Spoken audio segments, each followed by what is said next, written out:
कभी सोचा है कि एक अच्छी हॉरर स्टोरी में ऐसा क्या होता है जो हमें इतना डरा देती है? आज हम एक ऐसी ही कहानी 3.33 AM को डीकंस्ट्रक्ट करने वाले हैं। मतलब हम ये समझेंगे कि कैसे बिल्कुल नॉर्मल सी रोज की चीजें धीरे धीरे एक ऐसा सस्पेंस बनाती हैं जो हमारे जहन में घर कर जाता है। इस कहानी की सबसे कमाल की बात है इसकी शुरुआत। देखिए, ये किसी भूत प्रेत या कोई अजीब चीज से शुरू नहीं होती। नहीं, ये शुरू होती है एक बहुत ही जानी पहचानी फीलिंग से। देर रात काम के बाद की थकान और बस किसी भी तरह घर पहुंचने की जल्दी, है ना? हम सबने ये महसूस किया है। और बस यही एक कनेक्शन कहानी के डर को हमारी असल दुनिया से जोड़ देता है। और यहीं से कहानी का असली खेल शुरू होता है। ये सवाल सीधा दिमाग में अटक जाता है। मतलब जरा सोचिए कि जिस रोज की सफर को हम इतना सेफ मानते हैं, क्या वो वाकई उतनी सेफ है? बस यही एक सवाल डर की पूरी कहानी की नींव तैयार कर देता है। तो अब आते हैं कहानी पर। हमारी मेन कैरेक्टर है निशा। 26 साल की है, ऑफिस में काम करती है। देर रात की शिफ्ट के बाद बुरी तरह थकी हुई है और उसे बस घर जाना है। वो कैब बुक करती है और ड्राइवर भी कोई अनजान नहीं, महेश पाटिल, जिससे वो पहले भी जा चुकी है। यहां तक सब कुछ बिल्कुल नॉर्मल है, या शायद नॉर्मल लगता है। और यहीं कहानी में पहली हल्की सी दरार पड़ती है। एक छोटा सा इत्तेफाक। पहली नजर में तो इस पर कोई ध्यान भी नहीं देगा, लेकिन यही वो पहला इशारा है, वो पहला धागा जिसे राइटर बहुत चालाकी से खींचना शुरू करता है। और यहीं से डर का जाल बुनना शुरू हो जाता है। ओके, तो अब कहानी का असली मजा शुरू होता है। यहां से लेखक बहुत धीरे धीरे लेकिन एक एक करके निशा की जो नॉर्मल दुनिया है ना, उसे तोड़ना शुरू करता है। हर वो चीज जिस पर उसे भरोसा था, अब उस पर सवाल उठने लगते हैं। तो अब देखिए कैसे बेचैनी बढ़ती है। पहला, कैब एक अजीब सुनसान रास्ते पर मुड़ जाती है। फिर रेडियो पर अचानक कई साल पुराना 2012 का कोई न्यूज़ ब्रॉडकास्ट चलने लगता है।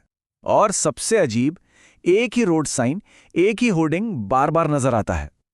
मतलब जो मामूली चीजें थीं वही अब डरावनी बनती जा रही हैं।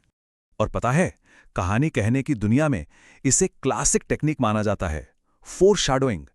इसका मतलब है कि असली खतरा सामने आने से बहुत पहले ही राइटर हमारे दिमाग में शक और डर के छोटे छोटे बीज बो रहा है।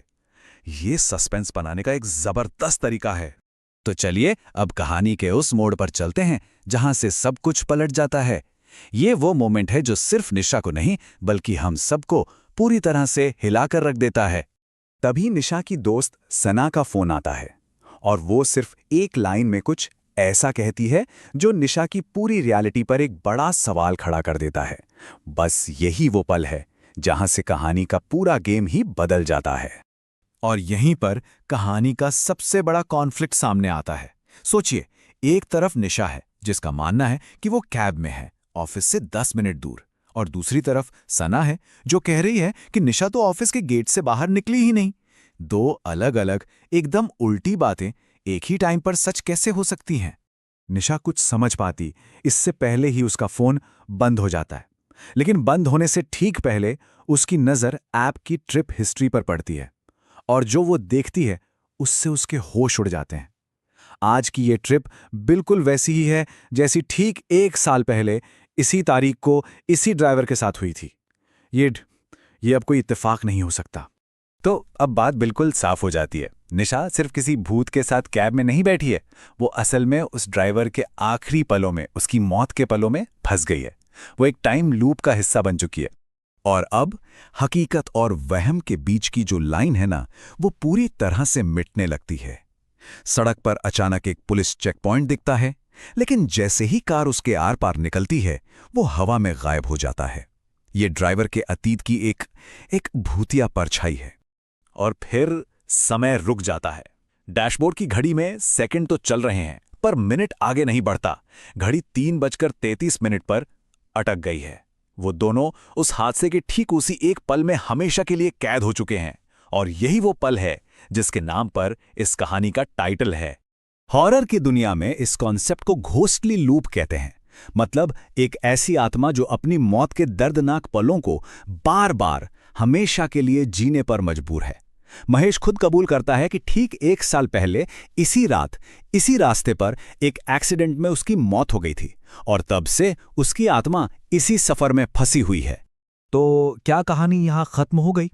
ऐसा लगता है कि चलो हमें सारे जवाब मिल गए, लेकिन नहीं, राइटर ने एक आखिरी और शायद सबसे खौफनाक मोड़ अभी बचाकर रखा है। और फिर अचानक निशा की आंख खुलती है। वो ऑफिस की बेंच पर सो रही है। उसका फोन, वो तो चार्ज हो रहा है, 57% बैटरी है, और ऐप में लिखा है कैब कैंसिल हो गई थी, ड्राइवर नॉट फाउंड। तो क्या वो सब बस एक बुरा सपना था? कहानी एक पल के लिए राहत की सांस देती है, लेकिन ये राहत बस एक धोखा है। जैसा मैंने कहा, ये राहत बस एक धोखा है, और इस धोखे का पर्दाफाश करने वाला सबूत निशा के ही फोन में छिपा है, और यहीं से कहानी अपने असली खौफनाक अंजाम तक पहुंचती है। और ये है कहानी का फाइनल पंच। निशा अपनी फोन गैलरी खोलती है और उसमें एक नई तस्वीर है। टाइम स्टैम्प सुबह के 3:30 बजे।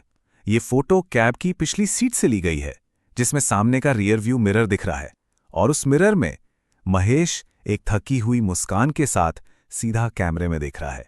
एक ऐसा सबूत जिसे झुटलाया नहीं जा सकता। वो सब सपना नहीं था।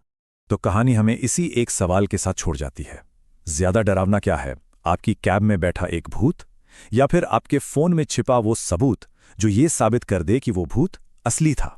ये अंत हमें बताता है कि असली डर शायद अनहोनी का नहीं, बल्कि उसके सच होने के सबूत का होता है। एक ऐसा सबूत जो हमारी याददाश्त, हमारी हकीकत, सब पर सवाल उठा देता है।